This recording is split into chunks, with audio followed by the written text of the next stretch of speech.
The first thing I heard was the snap of a twig, followed by a low, guttural growl that didn't sound like any animal I'd ever encountered in the city.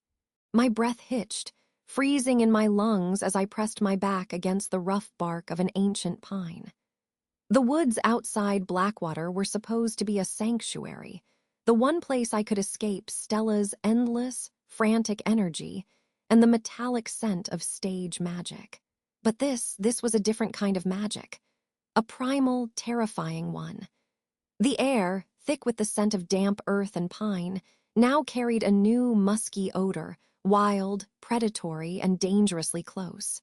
Idiot, Bethany, my mind screamed. You took a wrong turn, you're lost, and something is hunting you. Another growl, this one vibrating through the forest floor and up through the soles of my boots. My heart was a frantic drum against my ribs, a staccato rhythm of pure fear. I'd come out here to clear my head after another grueling rehearsal, to forget the way Jonathan's eyes lingered a little too long on the lock of the new illusion box, his smile never quite reaching his cold, blue eyes. The woods were my reset button, or they had been.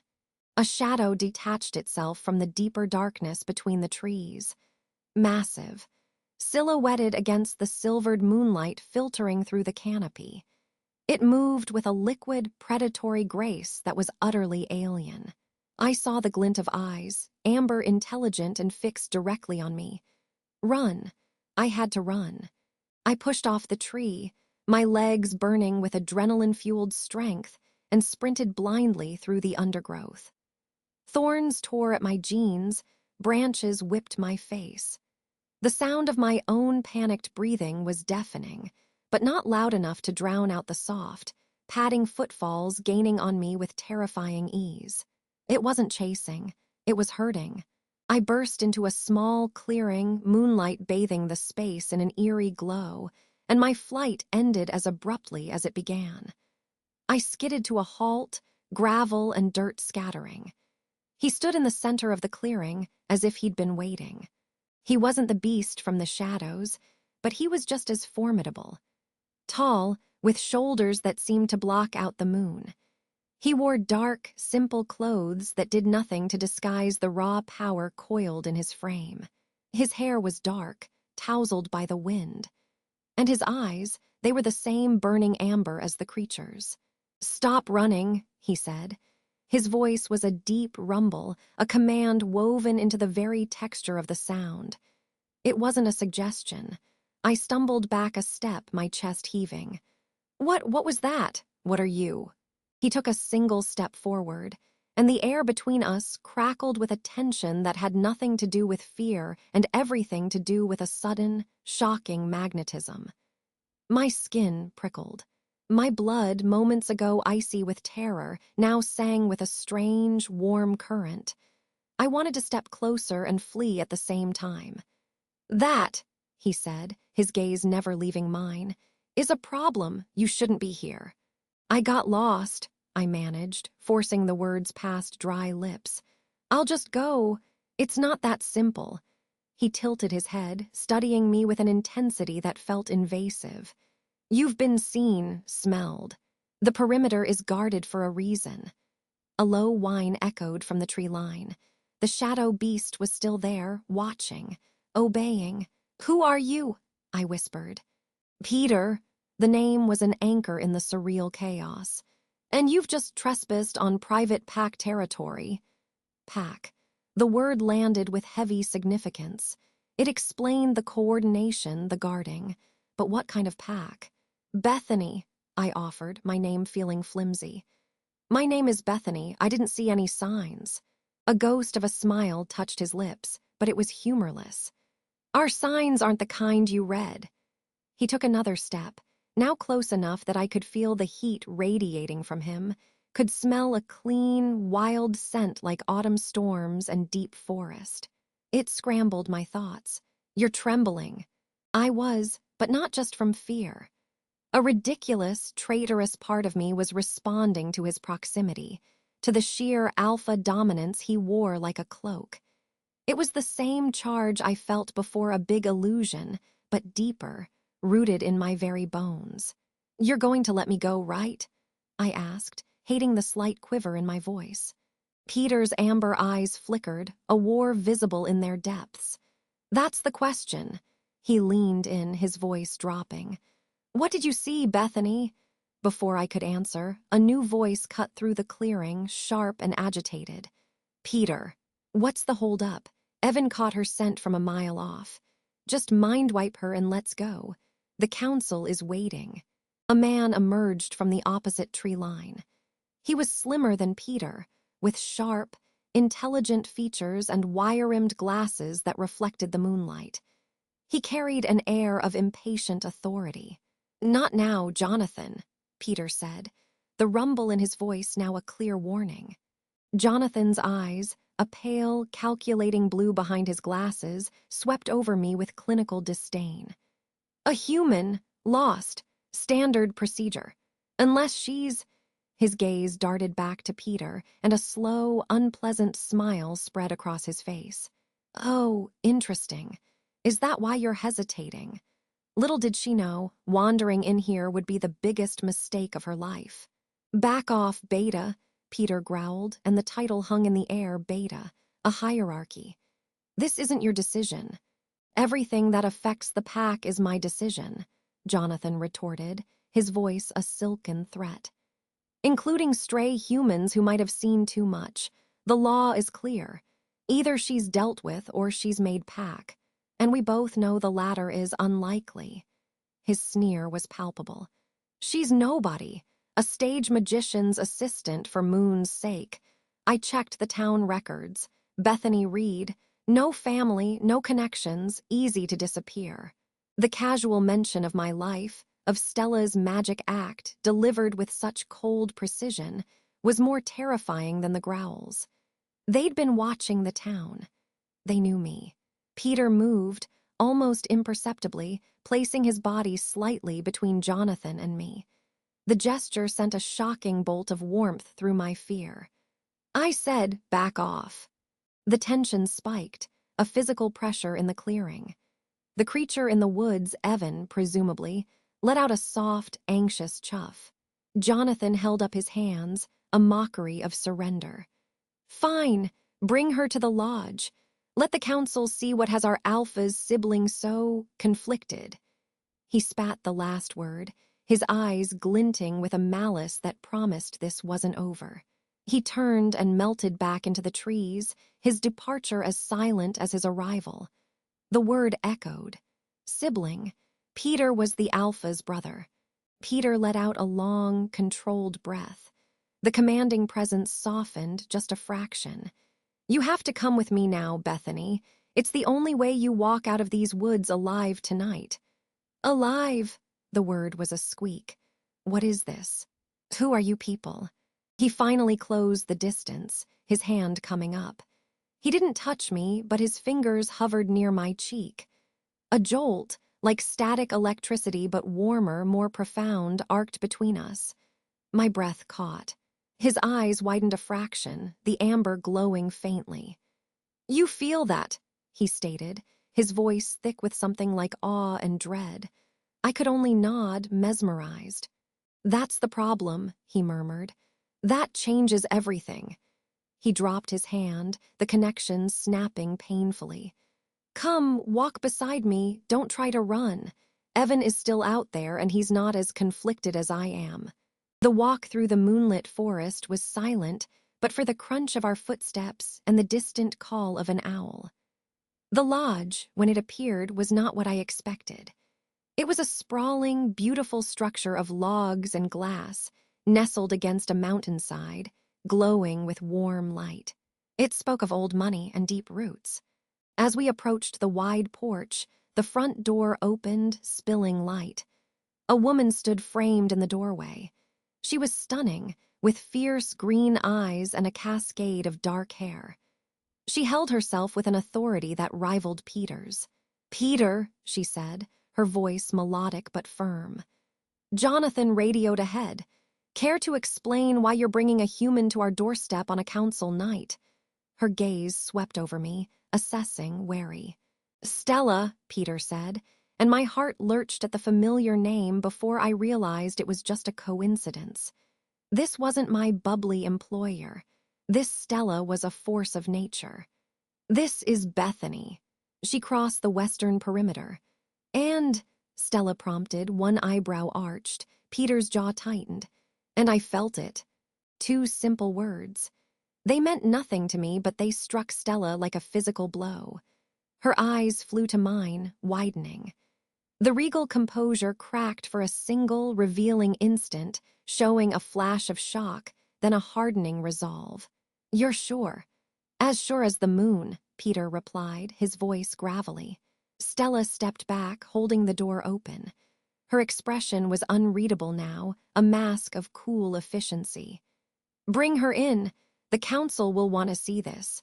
The interior of the lodge was all soaring ceilings, stone fireplaces, and rich furs. And it was full of people. Dozens of them, all stopping their conversations to stare at us as we entered. The air was thick with the same wild, musky scent, multiplied. Eyes of amber, gold, and pale blue tracked my every move. I felt like a rabbit in a den of wolves. Peter led me to the center of the great room, where a semicircle of imposing figures sat in high-backed chairs. Jonathan stood to the side, a smug look on his face. A massive man with a silver-streaked beard and Peter's same amber eyes sat at the center, the alpha. His gaze was heavy, weighing my soul. "Brother," the alpha said, his voice echoing in the sudden silence, "you break protocol." "Necessity, Marcus," Peter said, standing straight, his shoulder brushing mine. A point of contact that steadied my trembling. "The human Bethany Reed, she is my mate." A collective gasp rippled through the room. Whispers exploded like gunfire. "Human mate, impossible, law." Marcus's eyes blazed. Peter turned to me. His eyes held mine, and that magnetic pull became an irresistible tide. He reached out, his hand cupping the back of my neck. The touch was electric, branding. A wave of sensation crashed over me. Warmth, safety, a sense of rightness so profound it brought tears to my eyes. A low, involuntary sound escaped my throat. From the crowd, a low, pained whine sounded. A blonde woman clutched her chest, her face etched with devastation. The pieces clicked into place with cruel clarity. Rejected mate. Marcus stared, his nostrils flaring as if scenting the air. His face darkened. "I see." He leaned forward. "Do you accept this bond, human? Do you understand what it means to be chosen by an alpha's sibling?" Every eye was on me. Jonathan's smirk was vicious. Peter's gaze was intense, pleading. The devastated blonde was crying silently.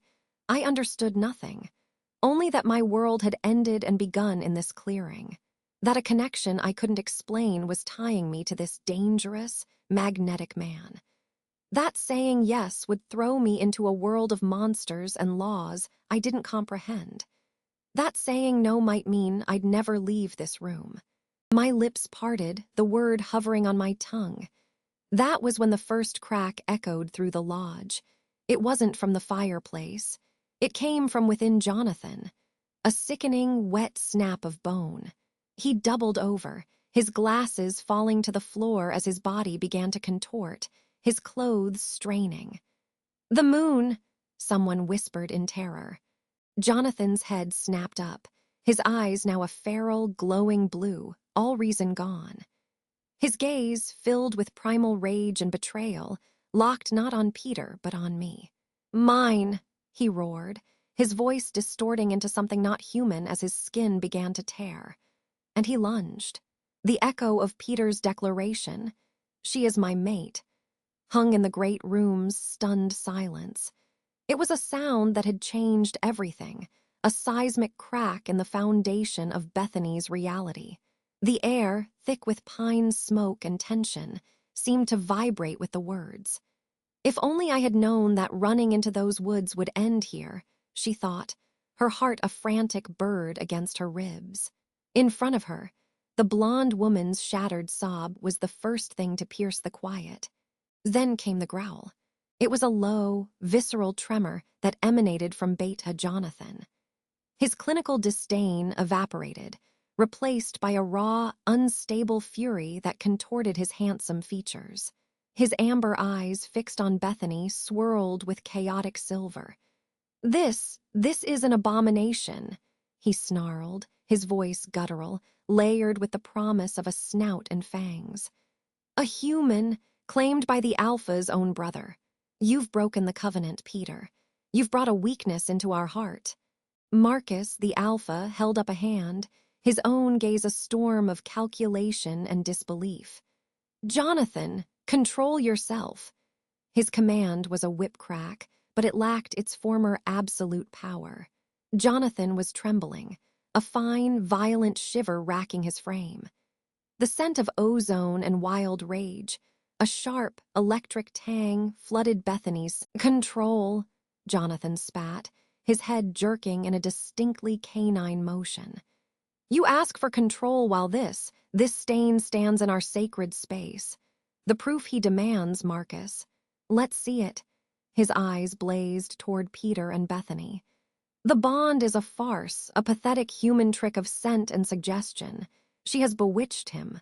Peter's arm around Bethany tightened, a band of protective steel. She could feel the immense, leashed power thrumming through him, a counter-rhythm to Jonathan's unraveling. "You challenge the moon's own decree, Beta." Peter's voice was dangerously calm. "You, whose own connection to her light has been erratic." It was the wrong thing to say, a fatal spark to tinder. Jonathan's body convulsed. A sickening series of pops and cracks, like green wood splitting in a fire, erupted from his frame. His expensive shirt strained, seams screaming as they tore. The transformation was not the controlled, fluid shift Bethany had glimpsed in the woods with Evan. This was violent, agonizing, and horrifyingly fast. "Jonathan, no!" Marcus roared, but it was too late. Fur, a dark russet streaked with silver, erupted over swelling muscle. His face elongated into a muzzle, teeth lengthening into yellow daggers that dripped with saliva. His human cry of rage became a fully bestial roar that shook the glass in the windows. Where the polished, disdainful Beta had stood, now crouched a massive, enraged wolf, its eyes pools of chaotic lunar silver, fixed solely on Bethany. The lodge erupted. Pack members scattered, some shifting in defensive postures, others pulling back with cries of alarm.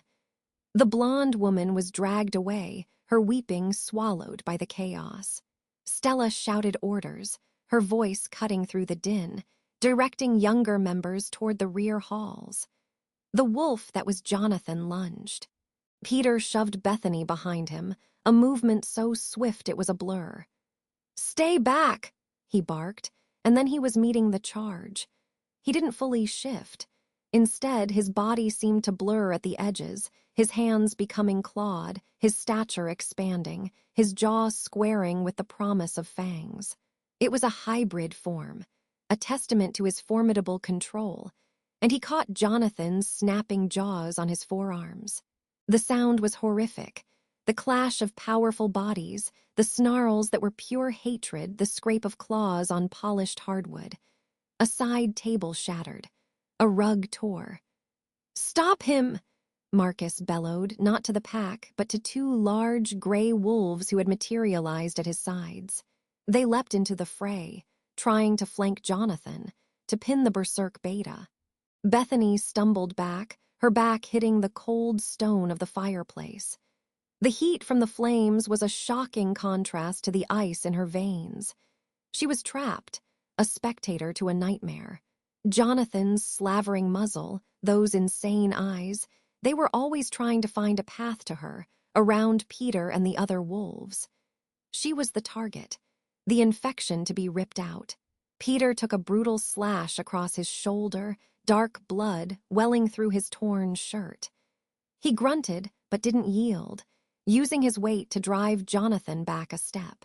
"Your instability shames the pack, Jonathan," he growled, his voice thick with the wolf.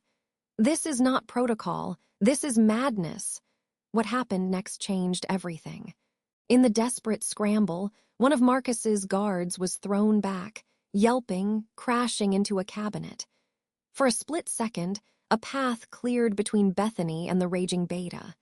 Jonathan saw it. With a surge of terrible strength, he broke Peter's hold and launched himself, a Russitan silver missile of death, straight for her. Time slowed. Bethany saw the gaping maw, the intent to kill. She heard Peter's raw shout of denial, saw Marcus moving but too far away. A primal, survival instinct screamed in her skull. It wasn't a thought. It was a feeling, a desperate magnetic pull from the core of her being, directed at the only shield she had. Peter, and he was there. Not by physical movement alone. One moment he was several feet away. The next he was an immovable wall before her, having moved with impossible, preternatural speed. It was as if her silent scream had yanked him through space. Jonathan crashed into him, and they went down in a tangle of fur and fury, rolling dangerously close to Bethany's feet. But that wasn't the proof. The proof was the searing, white-hot line that had connected her heart to Peter's the instant she'd called for him. It was a cord of pure sensation, a live wire of fear-protection urgency that burned between them. She had felt his response, a surge of power answering her pull, and he had felt hers. Marcus had seen it.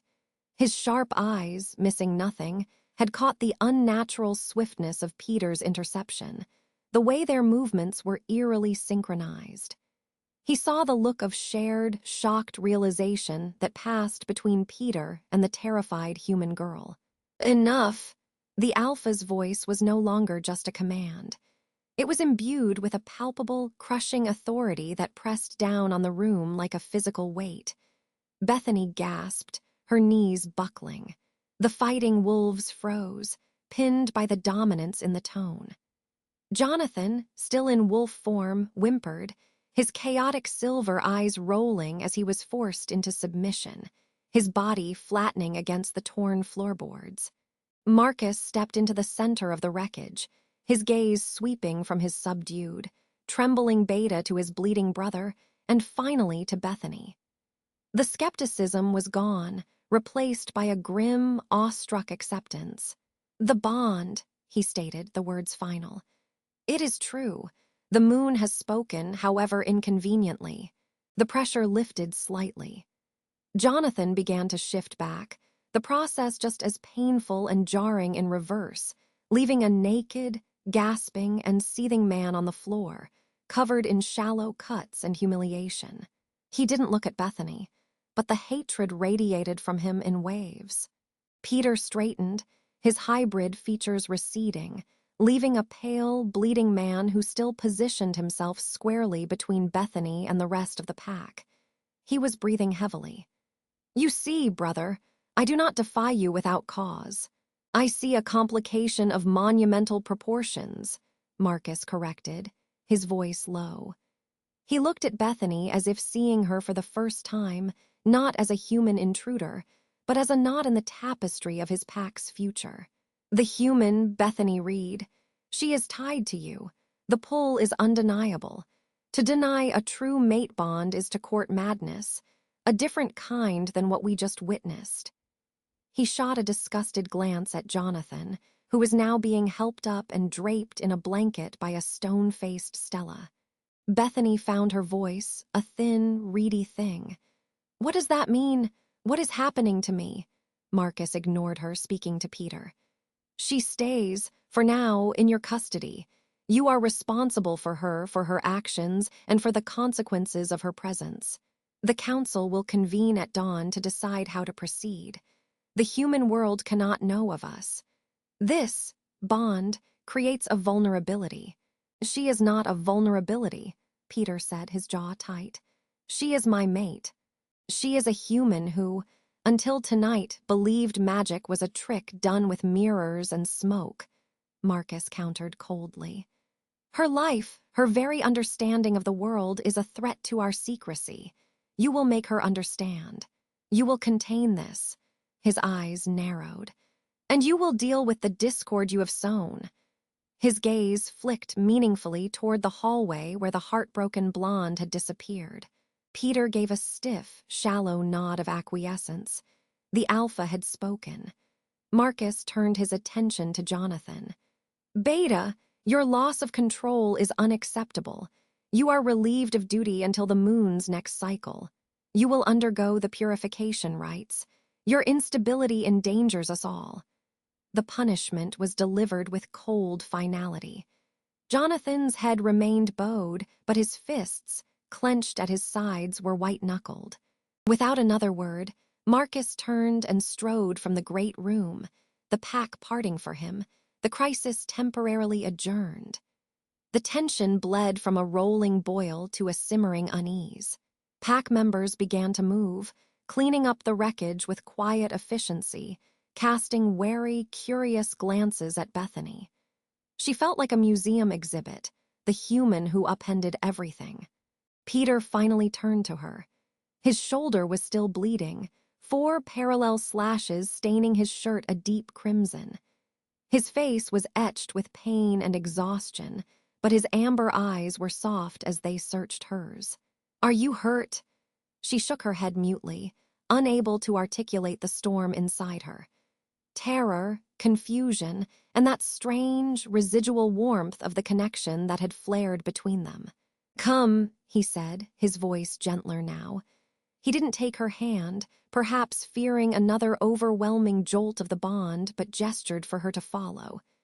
"You need rest and answers." He led her away from the main room, down a quieter hallway lined with doors, away from the staring eyes. The sounds of the pack faded, replaced by the creak of floorboards underfoot and the distant howl of the wind outside. They stopped at a heavy oak door. Peter opened it, revealing a spacious, rustic bedroom dominated by a large bed and a window looking out into the dark, moonlit pines. "This is my room. You'll be safe here tonight," he said, standing awkwardly in the doorway. "Where will you be?" The question escaped her before she could consider it.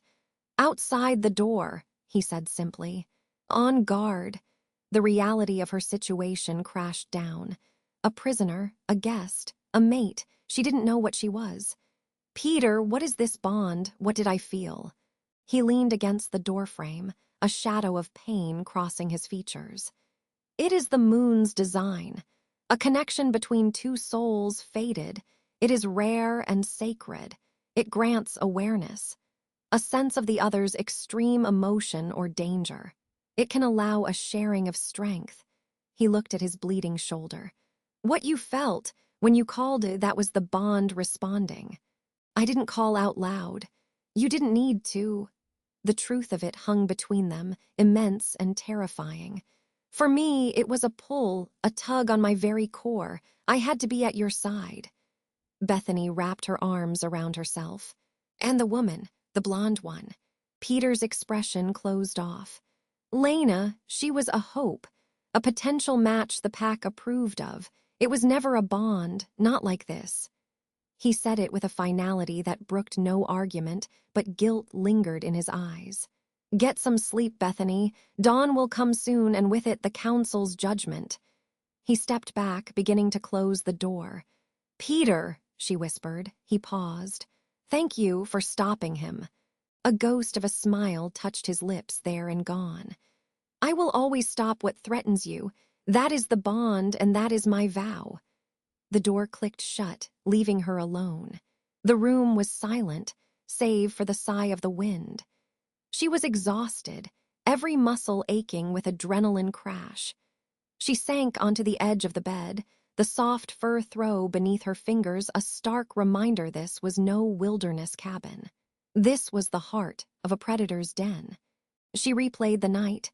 The chase, the lodge, the declaration, the fight, the searing pull of the bond. It was impossible. Yet her body, her very nerves, remembered the truth of it. A faint, sweet woodsy scent clung to the pillows, Peter's scent. It should have been unsettling. Instead, it was oddly calming, a balm on her frayed senses. That, more than anything, frightened her. What happened next changed everything.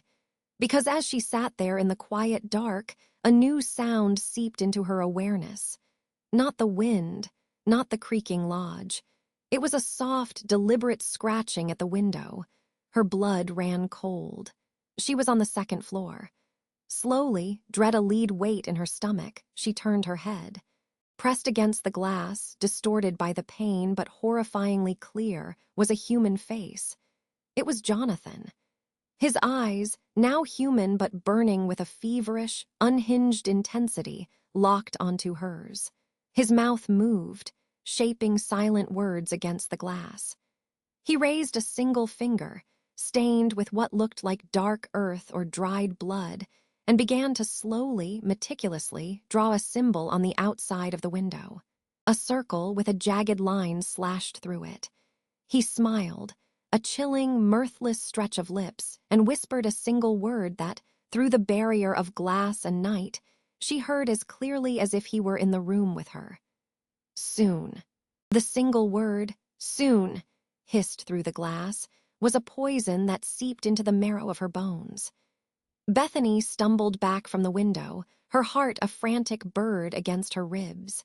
The grotesque symbol, a crude circle with a slash through it, remained etched on the pane, a promise in the moonlight. Jonathan's wolf, a hulking silhouette of matted fur and malice, vanished into the pines below. Scritch, scritch, scritch. The sound wasn't at the window. It was inside the walls. Or was it her own pulse clawing at her throat? Thump. A heavy, deliberate knock at the bedroom door made her jump. Bethany, Peter's voice, tense and low, came through the wood. Are you awake? I heard something. She couldn't speak. Her mouth was desert dry.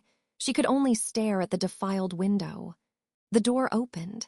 Peter stood there, his frame filling the doorway, his gaze sweeping the room with predatory efficiency. It landed on the window, on the mark.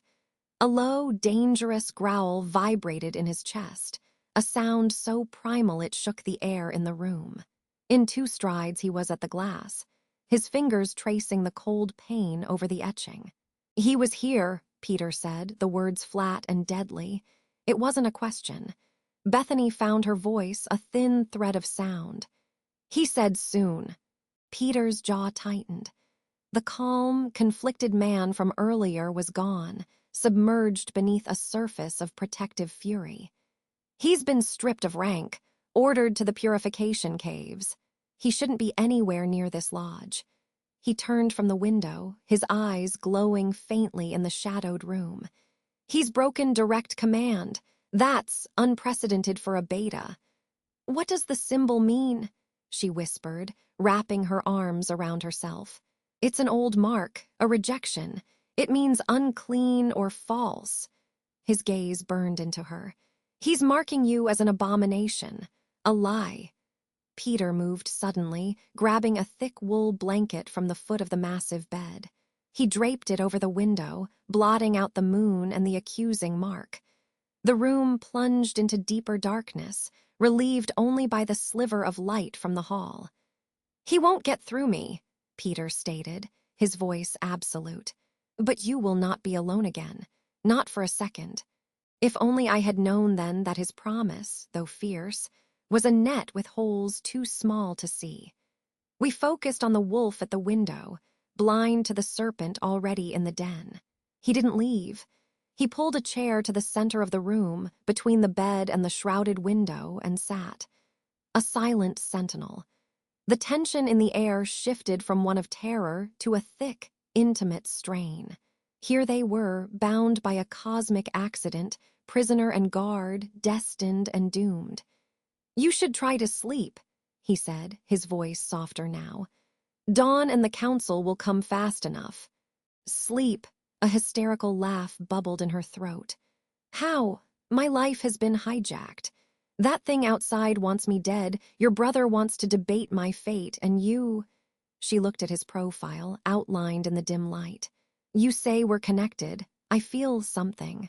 A pull, like you said. When he charged, it was like a wire snapped tight between us.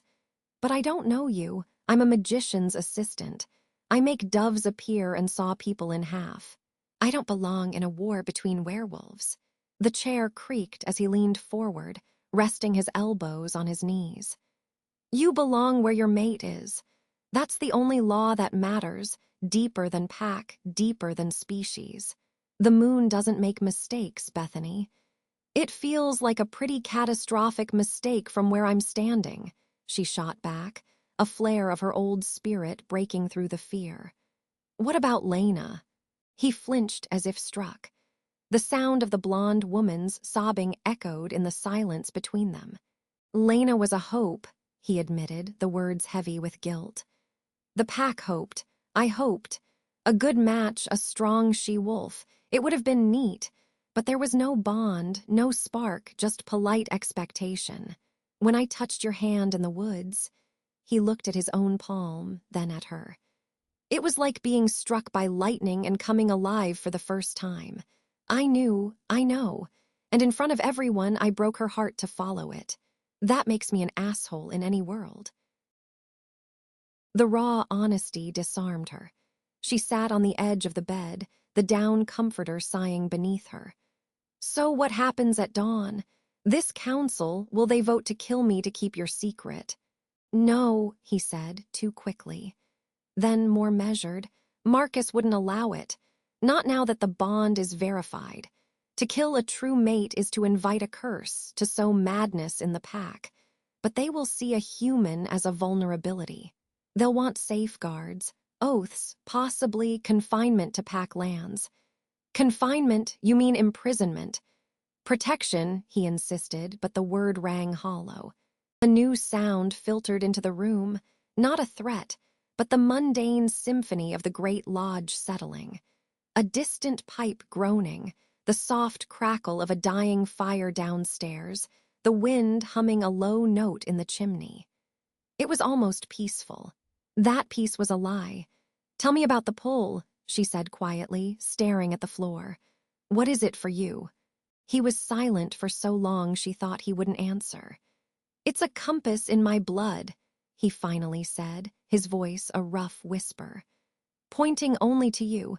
It's a constant awareness of where you are in this room, like you're a star and I'm locked in your orbit. Your fear, it tastes like copper on my tongue. Your anger would feel like heat on my skin. When Jonathan lunged, the bond screamed, and my body moved before my mind could. It was pure instinct. To protect. To possess. He let out a shuddering breath.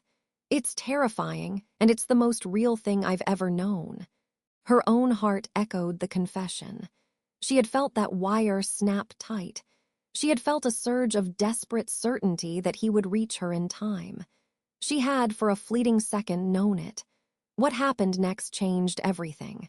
It wasn't Jonathan's return. It was a soft, polite knock at the door. Peter was on his feet instantly, a silent shadow. Who is it? Stella, the woman's voice was calm, professional. Alpha Marcus requests your presence, Peter. Immediately, it's about Jonathan. Peter's eyes flicked to Bethany, conflict warring in them. I'm not to leave her. He's insistent. It's pack security. Evan is right outside to take watch. Stella replied through the door. Peter growled, low in his throat. He looked at Bethany. Evan is loyal. He's the wolf who herded you to the lodge. He won't let anything happen. I have to answer my alpha's call. It will be quick. I swear it. The thought of him leaving filled her with a cold dread that had nothing to do with logic. The bond, that nascent, stupid thing, wailed in protest. But she nodded, clutching the blanket around her shoulders. Okay. He opened the door. Stella stood there, composed as ever. Behind her, Evan in human form, a broad-shouldered man with a quiet, serious face, gave a short nod. Peter locked eyes with Evan. Your life for hers. On my honor, Evan rumbled. Peter brushed past Stella, giving Bethany one last, lingering look before disappearing down the hall. His absence felt like a drop in barometric pressure. The room felt colder, larger, more threatening. Evan took up a post just inside the closed door, arms crossed, a living barricade. Stella, however, did not leave. She stepped fully into the room, her sharp eyes missing nothing, finally landing on the blanket-covered window. "He marked it," she stated. "Yes," Bethany said. Stella's lips thinned. "Jonathan's descent is troubling. The moon's grace has left him unstable." She moved further in, her posture not hostile, but assessing. "You have caused quite the upheaval, Bethany Reed." "I didn't mean to. Intentions rarely matter, only consequences." Stella stopped near the fireplace, tracing the carved wood of the mantel. "Peter is a good male, strong. His loyalty has always been his defining trait. To see it split, it creates a weakness." A chill that had nothing to do with the room crept down Bethany's spine. "He said the bond was real. Your alpha said it was true." "Oh, it's real," Stella conceded, turning to face her. "A true mate bond is a sacred, powerful thing, but it is also a weapon. It can be used to control him, to manipulate him, to break him." She took a step closer. Evan shifted his weight but didn't interfere. "A human mate is a liability. You have no strength, no speed, no way to defend our ways. You are a key to our destruction, held in a fragile glass box." "I don't want to destroy anyone," Bethany protested, standing up. "Want is irrelevant. Existence is enough." Stella's voice dropped, becoming almost confidential. "The council will see that. Some will argue for the old ways, permanent seclusion, a life within these walls, never seeing the human world again.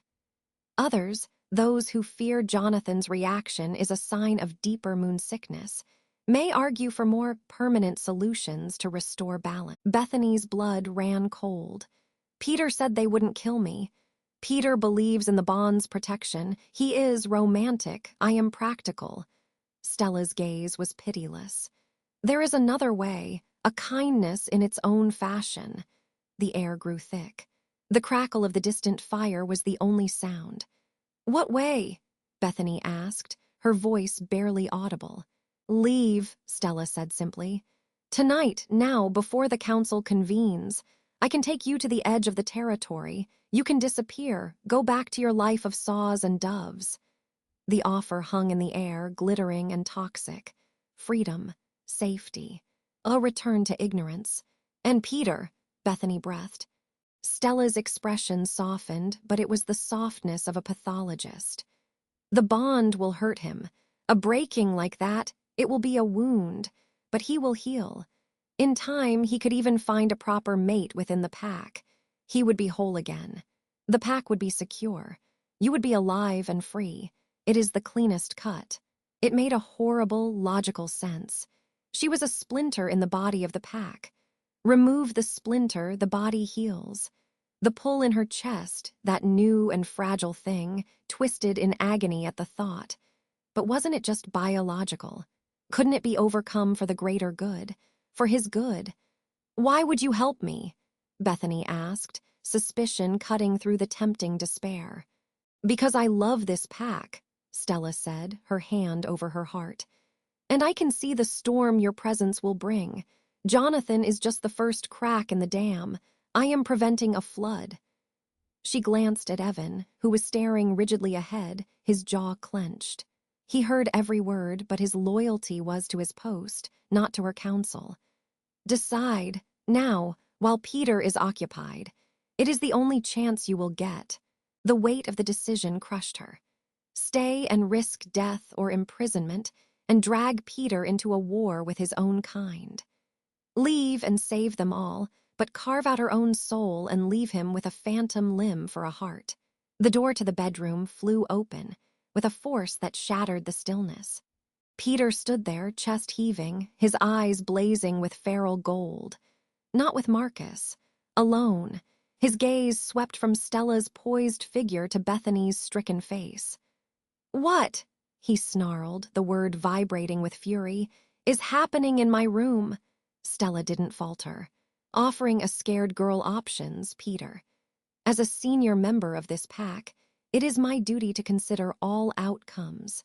Your duty, Peter spat, stepping inside, forcing Stella back a step, ends where my mate bond begins. Marcus didn't call for me. There was no message. A cold realization dripped down Bethany's spine. It was a ruse. Stella's mask slipped, just for an instant, revealing a flash of frustration. A necessary distraction, to speak sense. Peter was in front of Bethany in a blur, placing himself squarely between her and Stella. Evan finally moved, stepping away from the door, his allegiance clearly with Peter. You tried to send her away, Peter accused, the hurt beneath the anger palpable. I tried to save you all, Stella retorted, her composure cracking. Can't you see it, Peter? The human is a disease. Jonathan's madness, your defiance, the discord, it all started with her. Cut it out before it festers. Get out, Peter commanded, his voice dropping to a tone of absolute, alpha-born authority. Now, before I forget your pack. Stella's face went pale. She looked from Peter's unyielding stance to Bethany, her eyes filled with a final, desperate warning. Then, with a swirl of her jacket, she left, the door closing with a definitive click. The silence she left behind was ringing. Peter's shoulders slumped, the rage bleeding out of him, replaced by a weary devastation. He turned to Bethany. Did you want to go? He asked, the vulnerability in his voice utterly devastating. Before she could answer, a new sound tore through the night, not from the window, but from deep within the lodge itself. A long, mournful howl. Then another, and another. It was a chorus of alarm, of panic. Evan's head snapped up, his nostrils flaring. That's the perimeter alarm, the South Ridge. Peter's phone buzzed violently in his pocket. He yanked it out, his eyes scanning the screen. His face turned to ash. What is it? Bethany asked, the dread a solid mass in her stomach. He looked at her, his eyes wide with a horror she hadn't seen before. Jonathan. He didn't go to the purification caves. He rallied the warriors who were loyal to him. They've breached the southern border. He swallowed hard, the next words falling like stones. They're not coming for the pack, Bethany. The howls outside rose to a fever pitch, mingling with shouts and the sounds of crashing timber. Peter finished, his voice hollow with disbelief. They've declared a renegade hunt, and they've named their quarry, you. The howls were not just alarms. They were declarations of war. The sound, a rising chorus of savage intent, sliced through the lodge's thick walls and froze the breath in Bethany's lungs. Hunt, quarry, renegade. The words Jonathan had snarled at her window, now had a pack behind them. Peter's head snapped toward the sound, his body coiling. The vulnerable question in his eyes, "Do you want to leave?" was incinerated by a flash of predatory fury. He didn't go to the caves, Peter growled, the words dripping with lethal realization. He's making his move. From downstairs, a crash of splintering wood and the sudden roar of many voices erupted. The lodge was no longer a sanctuary. It was the epicenter of a storm. "Evan," Peter barked, his voice an alpha's command. The door flew open. Evan stood there, already shifted into his powerful, gray wolf form, lips peeled back from gleaming fangs. He gave a short, sharp whine, nodding his head toward the chaos below. "Marcus," Peter demanded. Evan chuffed, a negative sound, and jerked his muzzle southward. The alpha was already at the breach. Peter's hand found Bethany's arm, his grip firm but not painful. The contact sent the now familiar current through her, a bizarre anchor in the chaos. "You stay with me, every second. Do you understand? Jonathan's hunt is called. His wolves will tear through anything to get to you now." "But the pack, your brother," Bethany stammered, the reality of a werewolf civil war dawning on her with horrific clarity, "is dealing with the border. The lodge should be secure, but with Stella pulling tricks." He shot a venomous look toward the empty hallway where she'd fled. I trust no one but Evan, and myself. He pulled her into the corridor. The great room below was a scene of controlled pandemonium. Warriors, some in hybrid forms, others fully shifted, streamed toward the main doors, responding to the rallying howls from outside. The air thrummed with aggression and fear. Bethany saw the blonde woman, Lena, her face pale and streaked with tears, being ushered toward a guarded interior door by other pack females. Their eyes met for a split second. Lena's gaze wasn't just heartbroken now. It was accusing, as if Bethany had personally summoned this destruction. If only I had never run into those woods, Bethany thought, the guilt a cold stone in her stomach. What happened next changed everything, but did it have to end in blood? Peter didn't descend. He moved down the hallway in the opposite direction, away from the main stairs, Evan padding silently beside them. "Where are we going?" Bethany whispered, her legs trembling. "My brother's study. It's the most defensible room in the lodge besides the armory. Stone walls, one door, a window too high to reach from the ground." He stopped before a heavy, iron-bound oak door, unlocked it, and ushered her inside. The room was masculine and severe, dominated by a massive desk made of dark timber and walls lined with books and maps. A single large window, just as Peter described, looked out over a sheer drop to the rocky mountainside below. The air smelled of old paper, leather, and Marcus's distinct, smoky scent. Peter locked the door behind them. "Evan, guard!" The gray wolf positioned himself before the door, a living, breathing barricade. For a moment, there was only the distant, muffled sounds of conflict from outside, snarls, howls, the occasional sickening thud. Peter paced, a caged force of nature. He kept looking at Bethany, his nostrils flaring as if to reassure himself of her scent. "Peter," she said, her voice small. "What does a hunt mean, exactly?" He stopped pacing. His golden eyes held a grim truth. "It means he has declared you an enemy of his faction, a legitimate target. He's bypassed the council, bypassed my brother. By pack law, even renegade pack law, if his wolves catch you, they can kill you. And presenting your body to the pack would be his proof of strength, his claim to challenge Marcus." The world tilted. Bethany gripped the edge of the desk. "So I just wait here to be killed or not killed?" "You wait here for me to protect you," he corrected, his voice a low rumble. "But we can't just wait. Jonathan is cunning. He attacked the South Ridge to draw Marcus and the main guard away. He'll have another group coming here. A smaller, faster one. They'll be inside soon." As if summoned by his words, a new sound echoed through the lodge, not from outside, but from within. A series of sharp, percussive cracks from the floor below, followed by a triumphant howl that was unmistakably Jonathan's.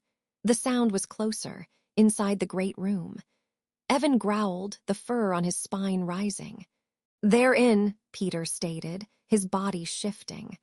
Not a full transformation, but a ripple of power. His shoulders broadened, his nails lengthened into dark claws. He was becoming something more and less than human. "He's using the chaos, splitting our forces. What do we do?" Bethany's heart hammered against her ribs. Peter moved to the window, studying the sheer drop. "We can't go down, we go out." He turned to her, his gaze intense.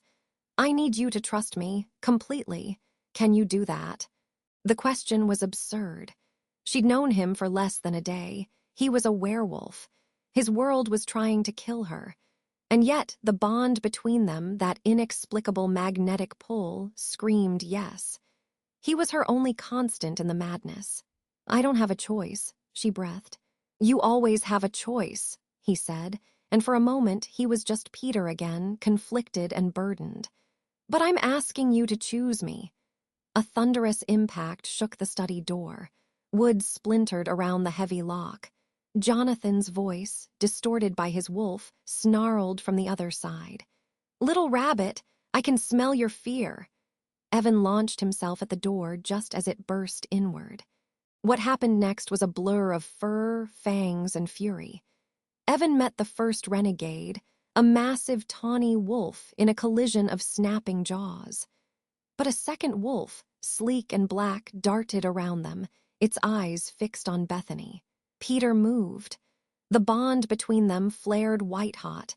It was like a shared current of instinct.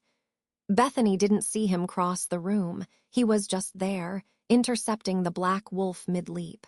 His clawed hand caught it by the throat, and with a roar that vibrated in Bethany's bones, he slammed the creature into the stone wall with a sickening crunch. It slid to the floor, motionless. "Bethany, now," Peter yelled, shoving the heavy desk toward the door to slow the onslaught. He grabbed her hand and pulled her to the window. "Out! Climb onto my back! It's a cliff!" she screamed. "Do it." Another wolf, this one in a monstrous hybrid form, shoved past the struggling Evan and the tawny wolf. It was Jonathan. His clothes were torn, his face elongated into a muzzle, his hands monstrous claws. His eyes burned with chaotic silver light. "Mine!" he roared. Bethany scrambled, fueled by pure terror. She clambered onto the windowsill as Peter turned his back to her. She locked her arms around his neck, her legs around his waist, clinging like a burr. His skin was fever-hot, muscles writhing beneath the surface. "Hold on, don't let go," he commanded, and he jumped, not down but across. The world became a dizzying arc of night sky, jagged rock, and screaming wind. Bethany buried her face in Peter's back, squeezing her eyes shut. She felt a terrifying lurch, the scrape of claw on stone, and a bone-jarring impact as Peter landed, not at the bottom, but on a narrow, rocky ledge 20 feet below and to the side of the window. He clung to the mountainside. His claws dug deep into fissures in the rock. Above them, Jonathan's enraged howl echoed from the study window. Peter didn't pause. He began to move sideways along the ledge, spider-quick, carrying her weight as if it were nothing. The cold mountain air whipped at them. Bethany dared to look down once and saw only a black void dotted with the tips of pines far, far below. A whimper escaped her. "I have you," Peter grunted, his voice strained with effort. "I won't fall."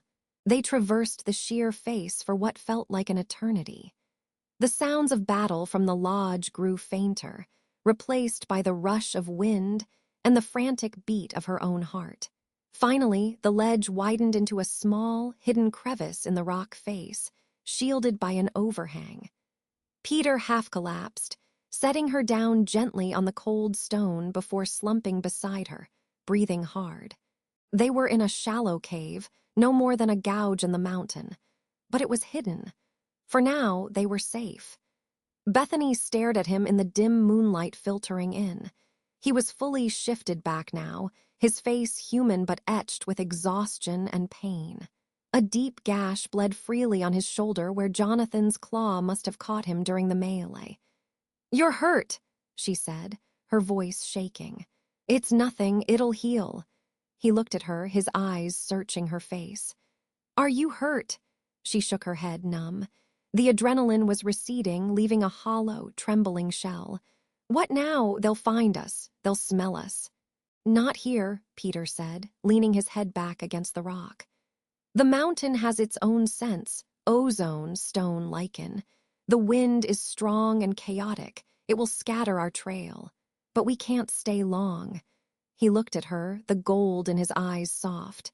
"You chose me." It wasn't a question. She had. In the moment of absolute terror, she had clung to him without hesitation. "You asked me before if I wanted to leave," Bethany whispered, the words carried away by the wind. "I was going to say no." Peter went very still. "Why?" "Because." She hugged her knees to her chest, the reality of it absurd. "Because when I'm with you, I'm not lost. Even here, even now.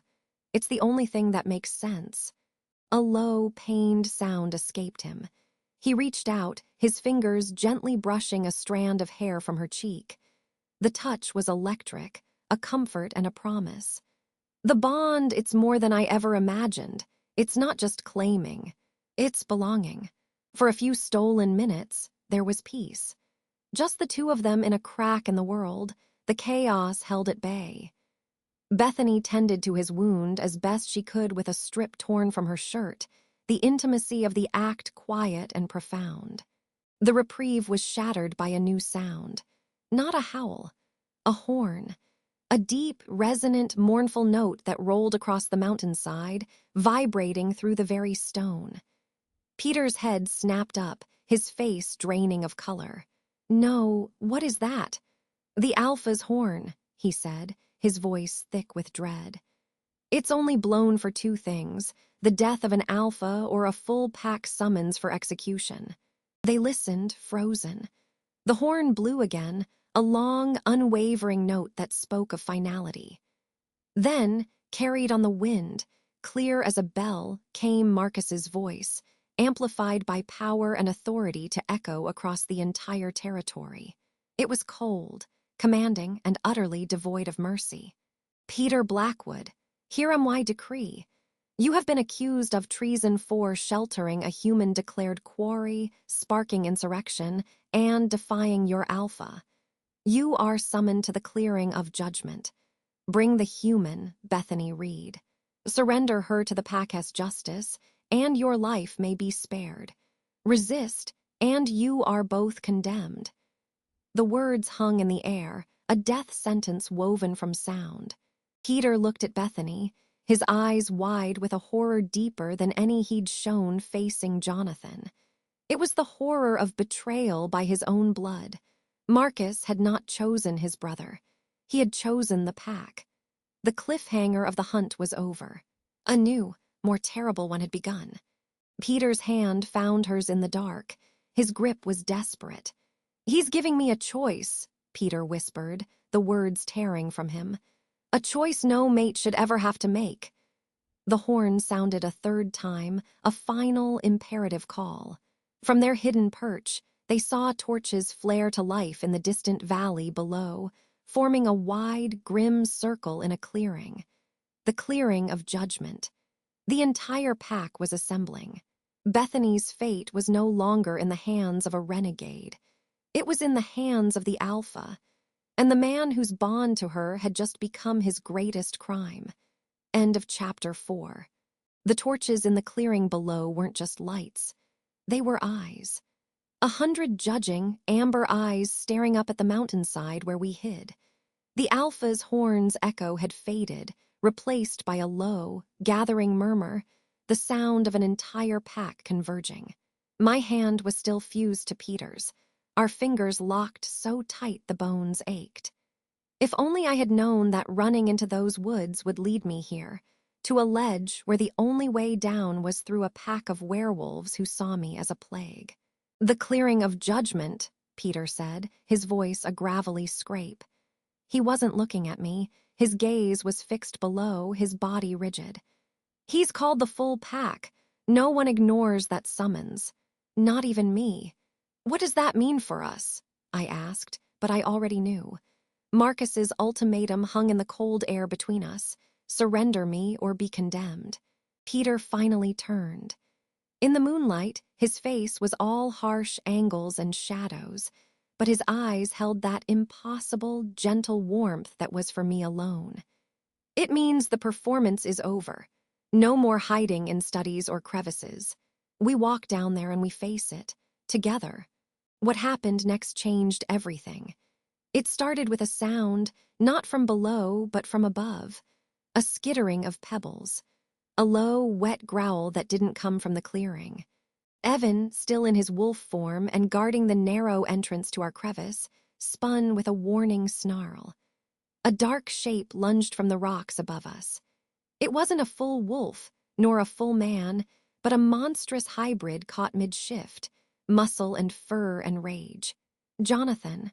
He'd flanked the main assault. While his renegades had stormed the study, he'd scaled the cliff. "Bethany, behind me!" Peter's command was a whip crack. He shoved me back against the cold rock, placing himself between me and the nightmare creature. Jonathan's eyes, swimming with chaotic lunar light, fixed on me past Peter's shoulder. "Mine," he roared, the word distorted by a jaw that was elongating and snapping back. "The stain must be cleansed." He sprang. Peter met him in the center of the ledge. The impact was a sickening thud of bodies. There was no elegant fighting, only brutal, grappling force. Peter was in human form, but his strength was preternatural, fueled by the bond that I could feel screaming in my own chest, a cord of pure panic and fury that connected us. I felt every blow he took as a distant shock. Evan leapt into the fray, his gray wolf form snapping at Jonathan's legs. But Jonathan, in his unstable hybrid state, was wildly, unpredictably strong. He backhanded Evan, sending the wolf crashing into the cliff wall with a yelp. Peter landed a crushing blow to Jonathan's ribs. I heard the crack. Jonathan howled, a sound of pure agony that twisted into madness. He clawed at Peter's chest, shredding his shirt and drawing deep, bloody furrows. The pain that lanced through me was white-hot and real. I gasped, my hand flying to my own chest. Our bond. I'm feeling his wounds. Peter staggered. That moment of weakness was all Jonathan needed. He ducked under Peter's guard and lunged, not for Peter, but for me. His clawed hand, stretched and twisted, swiped for my throat. Time didn't slow. It ignited. A surge of raw, protective instinct, not mine, but his, flooded through that invisible cord. It was a command, a plea, a pure force of will. Move. I didn't think. I dropped, hitting the rough stone as Jonathan's claws whistled over my head. At the same instant, Peter moved with that impossible, bond-fueled speed. He wasn't where Jonathan had calculated. He was there, his hand closing around Jonathan's outstretched wrist. The sound of breaking bone was a sharp, dry snap in the mountain air. Jonathan's scream was cut short as Peter, with a roar that held both human anger and wolfish fury, hurled him off the ledge. The renegade beta tumbled down the steep, rocky slope, a writhing mass of rage and broken limbs, before crashing into a thicket of pines far below. He did not get up. Silence, heavy and panting, fell upon the ledge. The only sounds were the wind, the distant murmur of the pack, and Peter's ragged breathing. He stood with his back to me, shoulders heaving. The wounds on his back gleamed wetly in the moonlight. "Peter," I whispered. He turned. His eyes were blazing, fully wolf now, but when they found me, the fury bled away into desperate concern. "You're hurt." "I'm not, you are." "I felt his claws on you." He stepped closer, his hand trembling as he raised it to my cheek. "In here." He tapped his own chest over his heart. "It was worse than the ones on my back." The truth of it, the profound, terrifying intimacy of it, left me breathless. We were bound, in pain and in protection. There was no undoing it. A new sound rose from the clearing below, a rhythmic, unified stomping. Feet and paws hitting the earth. Thump, thump, thump. It was impatient, it was demanding. "They heard," Evan whined, shifting back to human form with a groan, clutching his side. He looked from Peter to the clearing, his loyalty warring with his fear. "They know we're here. If we don't go down, they'll come up, and Marcus will see it as further defiance." Peter didn't take his eyes off me. "Last chance bait. I can try to get you out the back way, over the peak. It's treacherous, but—" "And go where?" I asked, my voice surprisingly steady. I looked past him at the sea of torchlights. "This is your home. These are your people. I won't let you become a rogue because of me." I took his bloody hand. "You said together, so together." The walk down the mountain path was a funeral procession. Evan led, head bowed. Peter and I followed, hand in hand. My stage shoes were shredded, my dress torn and stained with pine sap and Peter's blood. Every step was a drumbeat toward an unknown sentence. The clearing of judgment was a wide, flat expanse of earth ringed by ancient, towering pines. The entire Blackwater pack was there, a sea of faces and fur. Some were in wolf form, eyes glinting. Most were human, standing with crossed arms and severe expressions. The air thrummed with tension and a low, collective growl. At the head of the clearing, on a raised, natural dais of stone, stood Alpha Marcus. Flanked by several senior warriors, he looked every inch the ruler. His expression was carved from granite. To his left, I saw Stella, her face a mask of cold satisfaction. To his right, two warriors dragged a barely conscious, shifting Jonathan into the circle and threw him at Marcus's feet. Lena stood in the front row of the pack, her face pale, tears tracking silently through the dirt on her cheeks. We entered the ring of light. 100 pairs of eyes locked onto us. The stomping ceased. The silence was absolute and worse than the noise. Marcus's gaze swept over Peter's wounds, over our joined hands, and finally settled on my face. "Peter," he boomed, his voice filling the clearing. "You stand accused of treason against the Blackwater pack, of harboring a human who has witnessed our secrets, of inciting insurrection and bloodshed within our territory. Your actions have broken the peace and could bring ruin upon us all. How do you answer?" Peter released my hand, but only to step forward, placing himself squarely between me and his alpha. His voice, when he spoke, was clear and carried no hint of plea. "I answer that I have broken protocol, but not loyalty. I answer that I have found my true mate, as decreed by the moon and the blood. She is not a human who witnessed secrets. She is Bethany, my mate, and I will defend her with my last breath from any threat, whether it comes from a renegade." He paused, his eyes lifting to meet his brother's. "Or from my alpha." A shocked ripple went through the pack. No one spoke to Marcus like that. Marcus's jaw tightened. "Your feelings do not override pack law. Your bond, real or imagined, has caused this." He gestured to the moaning Jonathan, to the wounded warriors in the crowd. Beta turned against Alpha, brother against brother. The pack is fractured because of this complication. "The fracture was already there," Peter shot back, his own anger rising. "Jonathan's instability wasn't caused by Bethany. It was revealed by her. He saw a human and saw something weak to be destroyed. That sickness was in him long before tonight. Bethany was just the mirror that showed it to everyone." Stella stepped forward. "Alpha, the human's presence is a toxin. She has bewitched Peter, made him defy you, made him forget his duty to his pack and to his own kind. Look at Lena," she pointed dramatically. "A worthy she-wolf, cast aside for this stage trick." Lena flinched as the attention turned to her. She didn't speak, just hugged herself, staring at the ground. Peter's guilt was a tangible wave off him, but his resolve didn't waver. "I have guilt toward Lena, I do, but a hoped-for match is not a fated bond. To deny a true mate is to deny the core of what we are. It is a slow death. Would you have me live a lie, brother, for the sake of a peace that is already broken?" Marcus's eyes flickered. For the first time, I saw something other than cold authority in them, a flicker of conflict, of memory perhaps. He looked from Peter's defiant stance to Jonathan's broken form. "The law is clear," Marcus said, but his voice had lost some of its thunder. "The human cannot stay, her memory cannot remain, the risk is too great." It was my turn. The thought was a quiet, cold certainty in the storm of my fear. If this was my stage, my final act, I would not be a silent prop. I stepped out from behind Peter. A collective growl rose.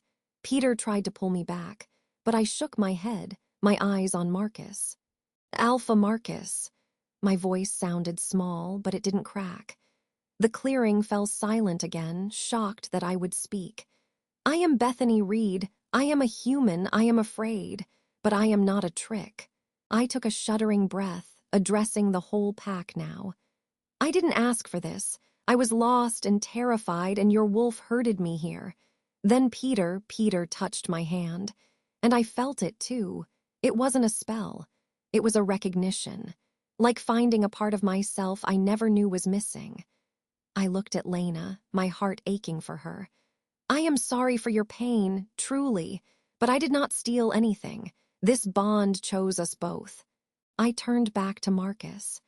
"You talk about risk, about secrecy, but the man who just tried to kill me on that mountain wasn't a risk because I'm human.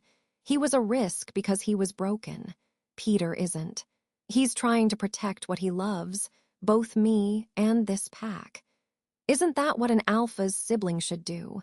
Isn't loyalty defending what's right, even when it's hard?" Marcus stared at me, his expression unreadable. The pack murmured, the tone shifting from outright hostility to uncertain debate. Then a weak, gurgling laugh came from the ground. Jonathan, through bloodied teeth, spat his words. "Pretty speech from the prey. She'll be the death of you all. The weak link, the human stain." Marcus looked down at his former beta, a look of profound disgust finally breaking through his icy control. "You," he said, his voice deadly quiet, "have no voice here. Your judgment has already been passed. You are broken, Jonathan. Not by her, but by your own weakness to the moon's call, by your hunger for power you could not control." He raised his head. "The purification rites were your chance for mercy. You chose war. You are Omega, outcast. Your followers will share your fate or beg for forgiveness." He nodded to the warriors. "Take him to the caves. He will face the moon in chains until it either heals him or drives him fully mad." As Jonathan was dragged away, screaming curses, Marcus focused back on us. The central question remained, a wall between us. "The law, Peter," Marcus said, weary now. "My hands are tied by the law of our ancestors. A human cannot be pack." "Then change the law." The new voice came from the crowd. An older she-wolf, her hair silver, stepped forward. "Alpha, if I may." She looked at Peter and me with ancient, knowing eyes. "The stories tell of human mates long ago, before fear made us hide. The bonds were rare, but they were the strongest of all. They brought new perspectives, new strength. Perhaps this is not a weakening, but a testing. A chance to remember who we were before we learned to be afraid." The murmur grew louder. Heads nodded. Others shook in firm denial. The pack was dividing in front of us. Marcus closed his eyes. The weight of centuries of tradition sat on his shoulders. When he opened them, he looked first at his brother. I saw the brother, not the alpha, in that look. A man who loved his sibling but feared for his people. "A trial," Marcus declared. The word silenced everyone. "A trial of the bond, of her worth, of his judgment." Peter stiffened. "Marcus, no. Silence," Marcus roared, the alpha fully returned. "You have forced my hand, brother. You speak of a fated bond. Then prove it is more than infatuation. Prove it to the pack." He pointed a finger at me. "The human, Bethany, will undergo the trial of the claimed. 3 tests, one of heart, one of spirit, one of loyalty. If she passes, the bond is recognized by pack law. She will be claimed, and under Peter's protection, she may live on the fringes of our territory, her memory intact." "And if she fails?" Peter asked, his voice hollow. Marcus's gaze was merciless. "Then the bond is deemed false, a danger born of rebellion and moon madness. She will be mind-wiped and sent far from here. And you, Peter, will submit to a year of solitary penance in the high mountains, severed from the pack, to remember where your true loyalty lies." The ultimatum hung in the air. A cruel, impossible choice. Risk me in some terrifying trial, or condemn us both to separation and forgetting. I felt Peter's anguish through the bond. It was a black, yawning chasm. He would choose my safety. He would let them take my memories and exile himself. I couldn't let him. Before he could speak, I did. "I'll do it." Peter whirled on me. Bait, no, you don't know what these trials are. They're meant for wolves, not for... I am not a wolf, I said, meeting his terrified eyes. I poured every ounce of my feeling down the bond that tied us. My trust, my choice, my love for the man who had fought a monster for me. But I am yours, and you are mine, so I'll do it. I faced Alpha Marcus, my knees trembling but my spine straight. I accept the trial. A long, assessing look passed between the Alpha and the human magician's assistant. He gave a single, slow nod. So be it. The trials begin at moonrise tomorrow. Until then, you are both confined to the lodge under guard. His eyes softened just a fraction. Prepare her, Peter, for all our sakes. As warriors moved to escort us, the pack began to disperse, the clearing emptying of torchlight and sound, leaving only the whisper of the pines and the heavy scent of destiny. Peter pulled me close as we walked back, his forehead resting against mine. Why? He breathed, his voice raw with fear. Why would you agree? I looked up at the moon, the same moon that had watched me run into the woods a lifetime ago. Because some magic is real, I whispered, and I finally have something worth disappearing for. The path ahead was shrouded in darkness, but for the first time since I'd become lost, I knew exactly where I was going. I was walking, hand in hand with my werewolf, into the heart of the storm.